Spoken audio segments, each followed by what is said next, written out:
You're listening to CX Passport, the show about creating great customer experiences with a dash of travel talk.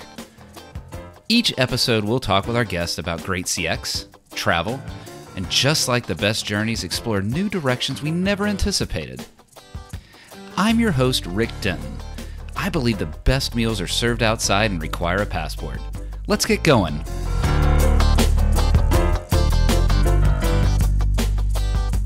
Journeys should be managed like products. Open the LinkedIn profile of today's guest, and that's the beginning of his description. What would that mean? What does that look like? We're going to find out today on CX Passport as we head back to the Netherlands to talk with Jochem van der Veer, the co-founder and CEO of They Do. They Do improves the world of journey mapping, moving companies from journey mapping to journey management. Talking about customer journey mapping is almost like breathing for those of us in the customer experience world. I bet most of us, myself included, approach it almost reflexively, akin to breathing oxygen for experience design. That's why I'm particularly intrigued to hear how Jochem approaches journey mapping, overall customer experience, and how to improve this space. Interestingly enough, the company was founded starting as a fully remote company right from the beginning. Think that might have some good travel stories? You bet it does. We're definitely going to explore how remote life, work life, home life, and travel life all weave together for Jochem. We're going to have a fun ride today. Jochem, welcome to CX Passport. Hi, Rick. Pleasure to be here, and thanks for having me. Yeah, it's going to be fun. Let's start with the phrase I mentioned in the intro. Journeys should be managed like products. Let's pull at that thread. Tell me what you mean by that phrase. I think I can best explain that with a little backstory of how we started the company, because I've a background in interaction design. And yeah, if you are working in interaction design, UX design, then technically you're a part of customer experience work all the time, right? So right. Before we started the product company that They Do is today, we were actually like a CX SWAT team. We went into large Fortune 500 type of organizations, and then we helped those teams to really set up a customer-centric way of working, taking into account, design thinking, human-centered design principles, processes, and really coach them to start working in this fashion. One of the tools we use all the time was the customer journey. Right. And back in the days, even before COVID, we were just, driving around with a trunk full of brown papers, Post-its, and helping those, teams to structure their interviews, their data, making those first messy journeys. And at the end of the week or at the end of the research, we presented this big, sometimes even nicely designed journey as the end result, or at least the cumulative insights mapping of whatever project we were doing. And those teams and the leadership teams or even the board would stand around these journeys, massive impact on their ideas of what their business was about. And on Monday, it was business as usual again. And we would start a new project. So we figured this is a great model to consult and to work in different projects at the same time. But the journey itself is such a powerful tool to align teams across different verticals, across different business units or departments. But it's flat, it's one-dimensional. So we figured out if there is a better platform to support journeys so we can work with our clients at the same time in those journeys, assign priorities, figure out the opportunities, and then align what the teams are busy with or working on, that would be amazing. Let's, acquire a tool for the agency. And lo and behold, there was nothing. There's, all the, right. the mapping tools out there, right? There's a lot of mapping tools, visualization tools, and today we do it in the whiteboards, but it's still flat, one-dimensional. But we figured if there's a way to use journeys as the way you align, prioritize, and know who's working on what, all to manage and work as one to manage the customer experience, you're going to do a great job in delivering those CX goals, because CX is the strategy today. And that's what led us to start building journeys, our journey management in They Do. And yeah, like my intro reads, I believe you should manage journeys the way you already manage products. Yeah. So it's ongoing, continuous. You have a whole process around, working from insight to implementation, but you do that from the customer's perspective, not from a feature perspective. Yeah. So let's actually pull even further on that manage like products, because that I now understand a little more about, hey, You were just trying to do journey mapping. You realized it was broken. I got to tell you, as a customer experience person, I don't go into journey mapping thinking it's broken, which is sort of myopic. But I see that you had that fix. You've got this idea. Tell me more about that fix, how this is really managed like products. What's different from that flat that you described to what you're describing as the way to do it now?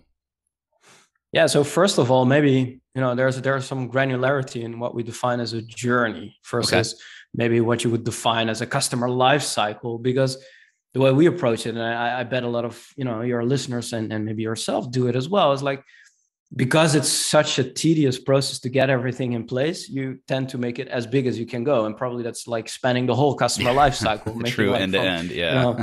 End to end. And that's the journey. Mm-hmm. But from the customer's perspective, that is not the journey at all. You have all these different interactions with a brand, with a product. You buy something, you don't use it, you use it again, you recommend it or not, or, there's all these different use cases, whether you're a digital product or just some shampoo. So the journey is a little different. Yeah. Okay. Different. I gotcha. A little different, but our customers, like, we work with Johnson & Johnson in transforming healthcare, or NCR, which has like immense features around payment solutions. But on the other end of the spectrum, you have the Atlassians who make software, right? So everyone's thinking and working in journeys, and what the journey is different for everyone. But if you only have one journey, which is the end-to-end life cycle, you either go like super broad and it doesn't do anything, or you go too granular and you lose everyone who's not being part of creating that journey in the first place, because it's like so detailed. So the life cycle is a great way to think about a framework of journeys, but in the life cycle, there's all these different smaller journeys, basically going from where people actually do things in one go almost. And most of our customers have hundreds, sometimes even dozens or hundreds of journeys, right? So journeys are a great way to understand what a customer does step by step, and allow teams to say, okay, marketing has influence here. Here's some email that gets triggered, and here is a feature they interact with, ultimately buying a product that gets shipped to their home, and then they, use the product. Mm-hmm. So from all different angles of the business, we together work as one to create that journey. This is your captain speaking. I want to thank you for listening to CX Passport today. We've now reached our cruising altitude, so I'll turn that seatbelt sign off. While you're getting comfortable, hit that follow or subscribe button on your favorite podcast app so you'll never miss an episode. Love it if you'd tell a friend about CX Passport. Leave a review so others can discover the show as well. Now, sit back and enjoy the rest of the episode. Journey is clearly coming up a lot. Right, it's the theme. It'll certainly be the theme of this episode, I've got to imagine. But I know you've said this. You said a lot of companies strive to be customer-centric, and in my opinion, well, they claim to strive to be customer-centric, but you want companies to go a step further. I think you've kind of alluded to this already, but to be journey-centric. Help me understand, what do you mean by being journey-centric? So, like you said, everyone is customer-centric, right? Customer centricity is a no-brainer. It's 2022, as when we record. Well, or they say they are, right? Yeah, right. That's what we are called. They do, right? It's not what customers say; it's what they do. We believe that it's actions that speak, and you want to depict the journey. And I basically see that the journeys, or the organizations that were journey-centric, are just more effective in aligning, are just more effective in decision-making, do it faster, and are together working on those journeys, instead of saying, no, marketing has this journey and a product feature team has that journey. And yeah, they kind of overlap, but nobody cares because, we're working on our own thing. No, there's a shared journey. There's opportunities in there for different teams. And we are, building features. We are delivering campaigns, and we're focusing on, the internal communication, or maybe like the consumer-oriented communication, like emails or in-app notifications. And together, we support that journey. So we just see that the journey-centric company is more effective than, the PowerPoint strategic customer-centric company who does a lot of blah, blah, and, has NPS as the highest metric, but in a sense, essential workflows is not customer-centric at all. Because you measure something like NPS doesn't mean you're customer-centric, right? And I want to talk about that a little bit later, because we're talking about the theory of this, and I guess some of the application of it, right? How do we become journey-centric? How do we not do the old way of customer journey mapping, but rather these interwoven approaches that they do encourages, and pivot to action? But I've been at this conversation long enough that I just can't wait any longer to ask you about some of the travel stuff. And I know that when you and I talked, you talked about you started this company fully remote from the beginning. It was an exclusively remote company. And that has to have created some unique opportunities for your employees, but you as well. Now, you mentioned a recent trip to Tulum, Mexico. What was that experience like? Oh, it was a well-deserved holiday for the family after being at home for a long while because of COVID. Yeah, we did travel a little bit, but not that much. I have 2 little kids, so we thought, let's go somewhere sunny in the winter. As in Amsterdam, it's quite cold, you can imagine, in the summer. So yeah, we took a trip to Tulum, Mexico, to have a family holiday. Mm-hmm. And actually, I had the pleasure of, with my wife, staying there and enjoying it so much that when Holland announced that they would end in the second lockdown or would continue the lockdown as it was, there was really no point in going back. So we were having tickets you could extend. We booked through KLM, it was easy to extend. We obviously always put our home on Airbnb, so we made a little side income there. Nice.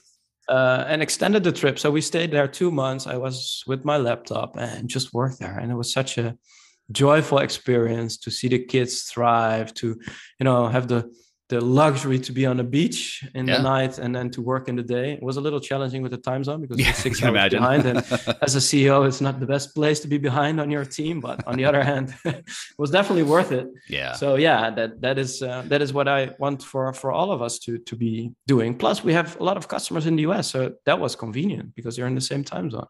Hey, yeah, you could actually give them some real time, no time zone challenge there. That work from anywhere model. So that was delightful for y'all. You went for a holiday and you ended up staying for a work period of time. I've got to imagine that's been attractive to your employees as well. Has that helped you attract talent? Are there challenges with remote work? How are you seeing that in your company? Well, I believe that if you don't have a full remote policy, then you're missing out on talent. That's where the market is there. I mean, COVID has clearly showed that is a wonderful way to work. And there's a lot of people that are great self-managed individuals who benefit from working wherever they are. Besides the time zone difficulties that you might encounter, I think we're doing a great job, not only because we're building an innovative product people actually love and the vision is pretty, audacious. So that attracts talent. But on the other hand, we can't compete with the salaries of the Myros of this world yet. So remote is a big perk. Our recent hire last week, we hired a new engineer. And one of the things he loved is I like travel, not too long. I have a base in Romania, but I like to be here and there 2 weeks at a time. I like to see whole Europe.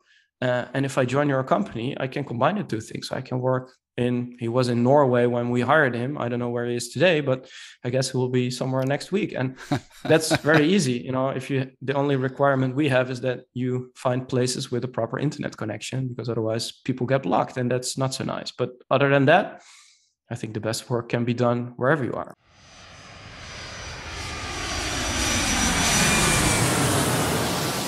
Jochem, I think that is very true for so many companies, the ability to attract talent, the quality of talent. You're attacking the globe there with that, but also that delight that you're describing of the employee being able to say, you know what, I'm going to be here this week and it doesn't matter. I'm going to be there this week. Now, with all that here and there, you flying from the Netherlands to Tulum and all that, got to imagine that sometimes it's nice to take a break and hit the lounge.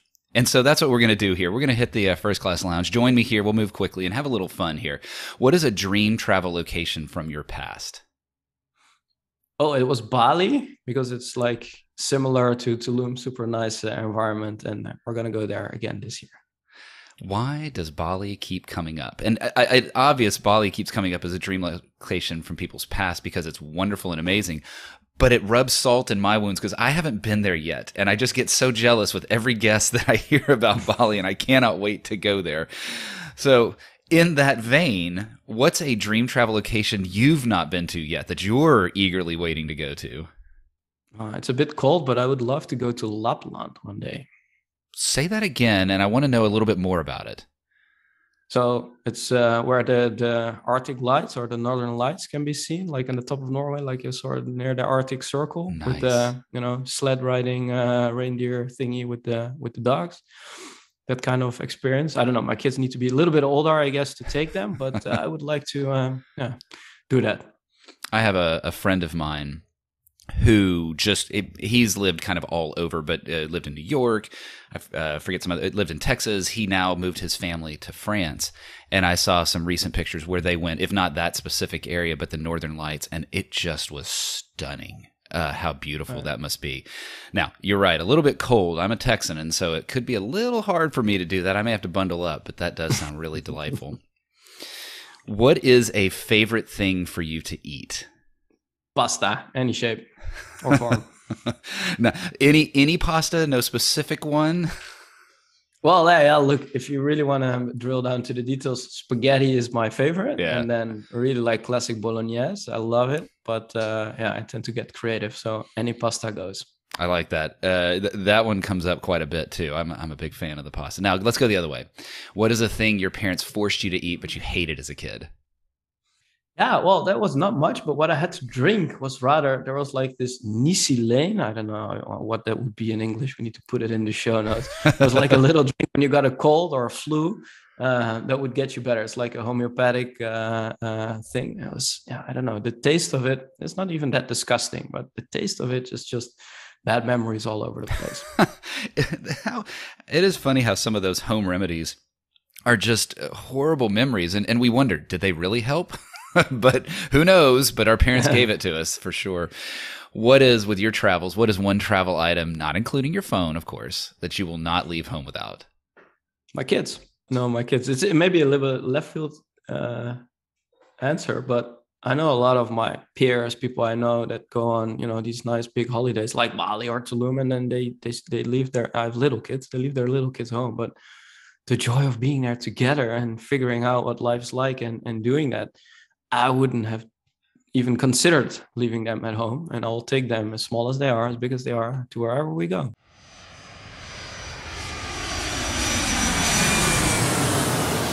I know that this podcast will be audio only when it's released, but you saw my jaw drop with that answer. That is one of the most brilliant answers I've ever heard. Nice. My kids.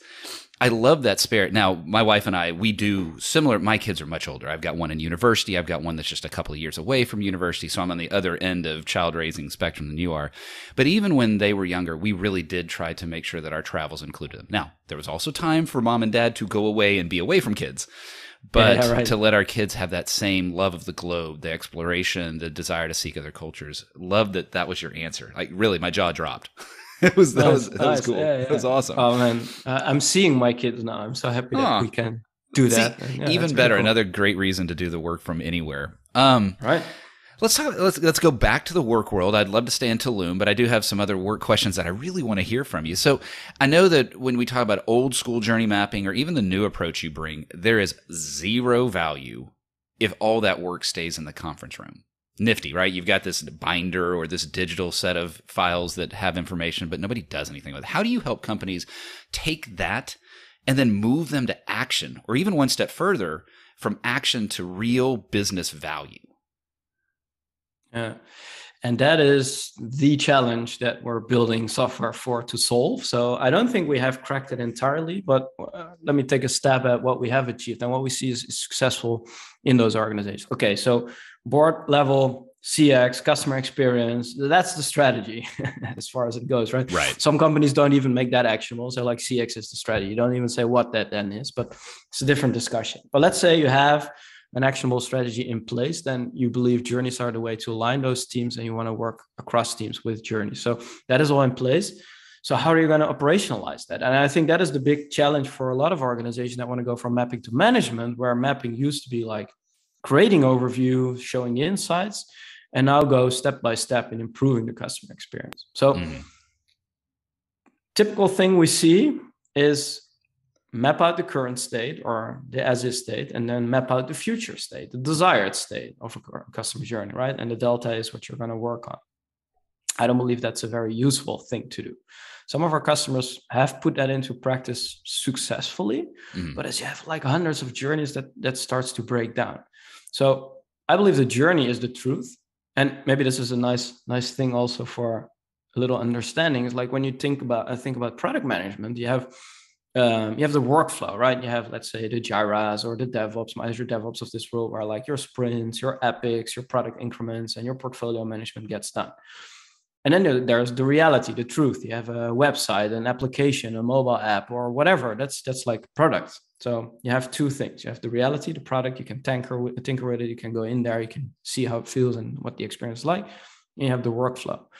So experience management is about emotion. It's about people. It's about how they feel interacting with your brand. What your company makes them experience when they interact with your product or service, or when they use your product or service. So using journeys to recreate that reality, to show what a journey is like, and then put those journeys, like I said, in a framework to show the whole customer lifecycle, for instance, is basically recreating reality.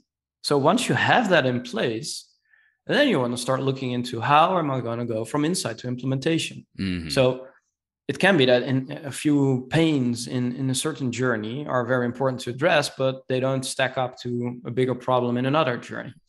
So what we figured out is, taking some of the cues from design thinking, for instance, the first step is define the opportunity. So rephrasing a customer problem into an opportunity for your business. Yeah. And if you can do that on journey level, so the journey, this journey has 2 opportunities, that journey has 3 opportunities.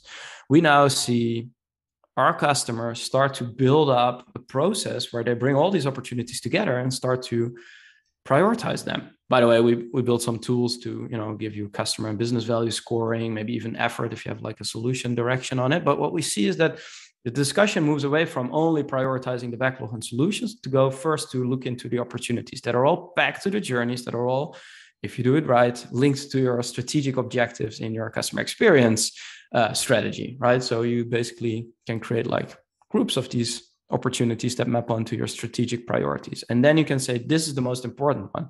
Yeah. Then you go into the teams and say, okay, so what are we going to do about it? What are we going to build? What are we going to experiment with? What are we going to validate more of? What are we going to design? Yada, yada, yada. So that is the process that we're bringing to journey management, and say, if you have your framework in place, that's recreating reality, and then you can synthesize the opportunities, bring them to one place, start aligning and assigning who does what, and then bring in the actual workflow tool. So we integrate, for instance, with Jira, where we say, okay, this opportunity gets addressed by implementing these 2 epics, but it also needs some effort from marketing with a new campaign. So then you have a bunch of solutions that make that opportunity work. If everything gets implemented, the journey teams get notified. They know their journey is about to change or has been changed, so reality needs updates. And that is the process that we're underpinning with the tools they already have. So making the journey the linking pin between the data in and the delivery teams integrating into the priorities, all working as one to manage the customer experience, is how we're seeing journeys play a vital role in that way of working. Yeah, and what I like how you really laid that out. It sounds like you've got the mindset for your next book. So let's get a book published that you can get out there and get on the speaking circuit with. I'm wondering though, so those are the tactics, and that actually, it makes a ton of sense to me. There's also just kind of human resistance. Have you come into those situations with companies? Are there any stories you could share about, the resistance to this idea? Because it's a little bit new. Maybe we're more comfortable with just being in the conference room and doing that, but that resistance to moving to action in the way you're describing.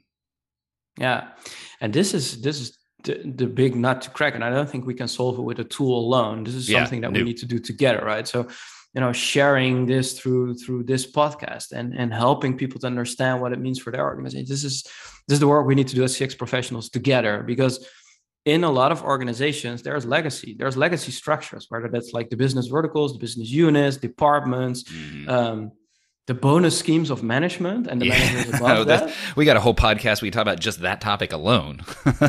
Exactly. But they influence how people are susceptible or resistant to change. So if you come in and say, hey, we're going to work from journeys from now on, like you can do that from a CX or a service design perspective because it's important, but the organization will not find it important because their priorities, their targets, their bonus is not tied to that. So that is very important. But what we see is successful. So I can maybe give an example of one of the larger supermarket chains here is doing a great job at. They know the customer life cycle is the best way to look at all the different journeys together to manage the customer experience. That's their framing. Their designers, their product teams, their service design teams, they know how this works, but they have a bigger organization to work with, and they think in domains. So they have like the inspiration domain, they have the product selection domain and the delivery domain, and there they have the budgets and the KPIs. So what they do is say, okay, so the journeys, they come from the customer, right? What is the customer doing to order groceries online for the first time, or to prepare for, let's say it's now Easter, to get this big Easter family meal on the table? I don't want to go to the supermarket, I'll order online. Let's say that is the thing. As you can see, for some, that might be the first interaction they have with the digital team of that, because they're going to order online for the first time. So from the customer lifecycle perspective, that journey of ordering your whole Easter like nice package for the family is part of the early stage of the customer lifecycle, maybe in the consideration and first purchase phase. Great, I have that journey. Well, if you go and look at the inspiration domain in that organization, you can say that journey is relevant to me as well, because people need to get some Easter inspiration, how to set up a nice table, what to put on the table for, what's the latest trend? How can we, paint some eggs? I don't know if you do that as well, but it's a typical not anymore, Dutch but thing I do to remember those days. Yes. Right. So maybe you want to get inspired, right? So the domain of inspired, it's like all these different people and teams working in that domain. So there you can see the journey exists once, but it's influencing the teams in two places. And they have set up a pretty mature organization that is already something that they can work with. But in the matrix organizations that have not come that far and want to work with journeys, where there's like the critical masses there's a bunch of teams that want to work from the journey, but the rest of the organization is maybe structured in an old-fashioned way or a different way. They can really help see existing work in the context of journeys and make those transitions a little bit more smooth step by step. And then you get into discussion, okay, what do we measure and how do we show the impact of what the journeys have related to change in, let's say, our digital environment that ultimately delivered better business results. And then again, you can dissect it in two times. Like, is the customer lifecycle better, or is the customer experience in this stage of the lifecycle now improved? And in the domain of inspiration, whatever your KPI is, did we make it go up? I assume going up is the right thing there. It is amazing how that culture shift that was the root of that question, and how you can help move people along. What's the root of that? The customer, helping the customer understand, helping the customer be at the center, helping companies see that experience, that journey is what we're actually trying to solve for, rather than your domain, rather than your incentive, whatever that looks like. It's whatever the customer is. I'm taking a look at the clock, and we are actually kind of out of time, but there's a question that I want to ask you. And so we'll probably close out with this, but I know we talked earlier about that fully remote company, how it provided you the opportunity to work from anywhere. What you've done and described with Think Do sort of takes that in the journey mapping world. So it is no longer people having to be in a conference room, but rather input from around the world asynchronously. How does that help when you can get that async and that global input? How does that create a better experience design overall?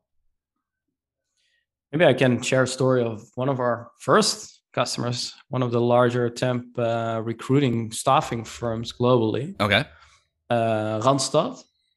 I think they do a phenomenal job in setting a global best practice for customer experience. And then they work with 36 countries all over the globe, with enabling those teams to really think about their talents, the people that, get the jobs through Randstad and then continue working in different jobs, and they help them find the next job. That's basically for the talents. They're focused. They really want to touch I believe the work lives of 500 million people. So 500 million people, and as we know in CX, it's a lot of different needs and a lot of different perspectives and outlooks on life. And what we did, and this was like early days in Daydo, when the idea for the product was born, we had a first real version of it they used, but we were also helping them to set up, some practices. That was, our job as consultants.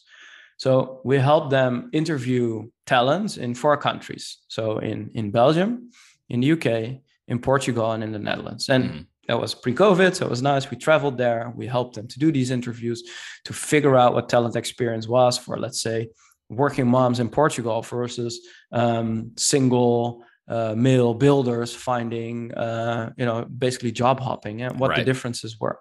So all these journeys were mapped. But what the team also did, the global team, was like consolidate these into the talent experience from different needs. And we can go into the personas. I don't know, maybe that's a little bit too detailed for now, but they crafted a few personas that crossed the borders. But what they did was very nice. They created base layer journeys, like this is the basic experience we want to have, but then gave the teams the freedom to say, hey, a Portuguese person with all their Portuguese mindset really needs something different than maybe someone in England. While the need is the same, the journey can still be slightly different.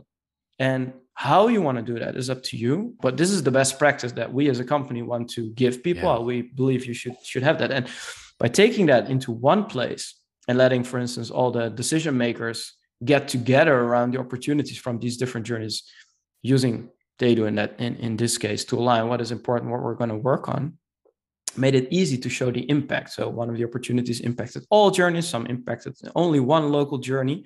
And by doing that, you can bring that local voice of your customer. It's a localized version of your need-based profile, if you now go into full journey persona terminology, right? To make it like person agnostic, but really understand and give teams the knowledge of, hey, there is a nuance we need to take into account when delivering a solution. Feature-wise, it's maybe similar, but the way we phrase it, the way we allow it, the cadence of what we serve to people might be different in different countries. And I think that was a beautiful case where we thought like, okay, so this is really going to make an impact on all these organizations. Let's fund this. Let's build a team around the product and start doing this. I love that. I love the idea of, hey, there's this kind of fundamental base, but we recognize that there's differences around the globe, and being able to take that asynchronously and globally and all the inputs that you can get and enable that way hits at my heart, just as someone who wants to travel and experience cultures, but also from a business perspective, I think it's right, because your customers are global. Your customers have different needs. Your customers have different cultures. And how do you create an experience that matches their needs, their desires? Fantastic. Jochem, this has been great. I would imagine that there are listeners who want to know how to get in touch with you to learn more. How can folks get in touch with you? So I'm pretty easy to approach on LinkedIn. That's the easiest place to find me. So find my name, Jochem van der Veer, and just connect, and you can send me a chat message there. It's the easiest way. But if you're really serious about transforming your organization and starting to apply a Journey Centric philosophy and work that way, just go to our website, dedo.io. There's a lot of guides, materials that we provide, some thought pieces. But the easy way is to set up an account, start playing, and then send me a message that you heard our conversation, and I'll be happy to onboard you personally and to get you set up. Well, I'll get all that in the show notes. You don't even have to hit pause. Just scroll down, take a look at the show notes, and you can connect then with Jochem, and they do. Fantastic conversation today. I really enjoyed it. Thank you for walking me through a journey-centric philosophy and understanding what that is like. As someone who has only made it as far south as, I guess, Playa del Carmen, I now know that I need to get all the way down to Tulum based off of your experience, and I need to spend a month there. It sounds delightful. But I really enjoyed the conversation. Thank you so much today, and best of luck with all that is in your world and with They Do. Thanks, Rick. Pleasure to be here, and see you in Bali, I guess, for the first time. Thanks for joining us this week on CX Passport. Make sure to visit our website, cxpassport.com, where you can hit subscribe so you'll never miss a show. While you're at it, you can check out the rest of the EX4CX website. If you're looking to get real about customer experience, EX4CX is available to help you increase revenue by starting to listen to your customers and create great experiences for every customer every time.